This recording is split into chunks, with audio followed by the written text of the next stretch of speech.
Welcome to the extended version of this lesson on the essentials of your protag. We've just covered the 4 pieces of any great protag and shown how they can not only make up your main character, but your story as well. Now it's time to address the elephant in the room, the question racking every writer's brain: what about stories with multiple protags? That is a great question because there are a ton of stories with multiple protags.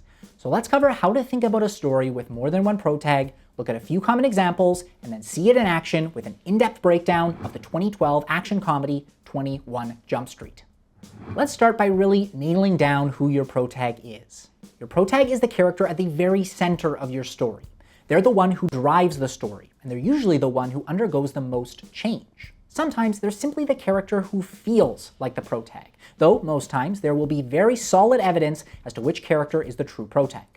Their goal, which we'll learn about soon, is usually the most prominent and the goal that the story is built around. Here is a super common story technique that looks like multiple protags but isn't. It's the idea of a sidekick.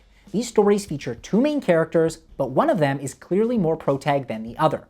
Look at 2004's The SpongeBob SquarePants movie for a clear example of this. Even though SpongeBob and Patrick work together for most of the movie, the story is about SpongeBob earning manager status at the Krusty Krab too.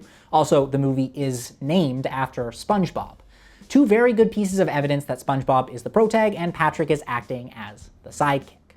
The same can be said of Harold and Kumar Go to White Castle, since Harold is featured more outside of his quest with Kumar. Another example of a false protag is in 2013's Frozen. If we asked you who the movie was about, you would probably say Elsa. But she's actually not the protag. The movie is centered around Anna, and Elsa acts more as an antag than a protag for much of the film. You know, with that whole plunging the world into an eternal winter thing. So are there movies that truly have multiple protags? Yes. 2 popular examples are 2006's High School Musical and 2012's 21 Jump Street, and they both use the same technique.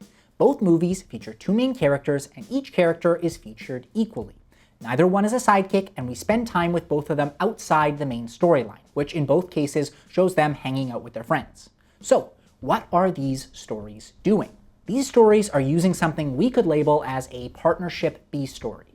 The specifics are beyond this lesson, but to boil it down, the theme in both stories is about working together. A lot of buddy cop movies use this technique, though not all of them have multiple protags. These stories feature 2 protags, both with the same goal, that need to learn to work together.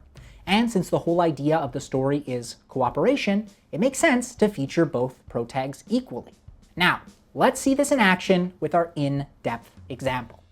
21 Jump Street is a 2012 action comedy that follows Jenko and Schmidt, 2 undercover cops, as they disguise themselves as high school students to infiltrate a drug ring. Both Jenko and Schmidt are protags, so let's take a closer look at how this story pulls it off.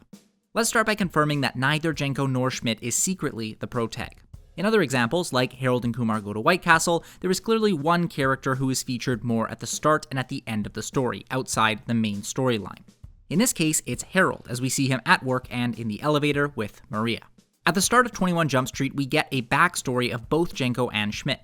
It seems like Schmidt might be the protag since we start focusing on him, and Jenko is shown bullying him, potentially making him the antagonist. But then we cut to Jenko in the principal's office and immediately see his backstory. Then, as if to convince us that yes, in fact, this movie has 2 protags, we see them sitting outside together. Well, separate, but still together. From here on out, both characters are featured equally. They share a backstory montage, are assigned their undercover mission together, and even live together. When they do separate, we see each of them making friends, and these sequences are balanced. Later, the pair breaks up, but comes together to complete the mission, and they both share the action of the climax. You can see the same thing in 2006's High School Musical. Both Troy and Gabriella are featured equally, and in the big climax, they both complete their own competitions while working together to audition for the school musical. And since they share the spotlight so equally, we can easily label them both as protagonists. You should now have a clear understanding of movies with multiple protags and movies that seem like they have multiple protags, but actually don't. Throughout this course, we'll be focusing mainly on stories with singular protags, since they're the most popular and easiest to understand. But almost every concept you'll learn will be true no matter the number of protags. So, now that we've answered the burning question about stories with more than one protag, let's dive into the 4 essential pieces that make up an unforgettable hero.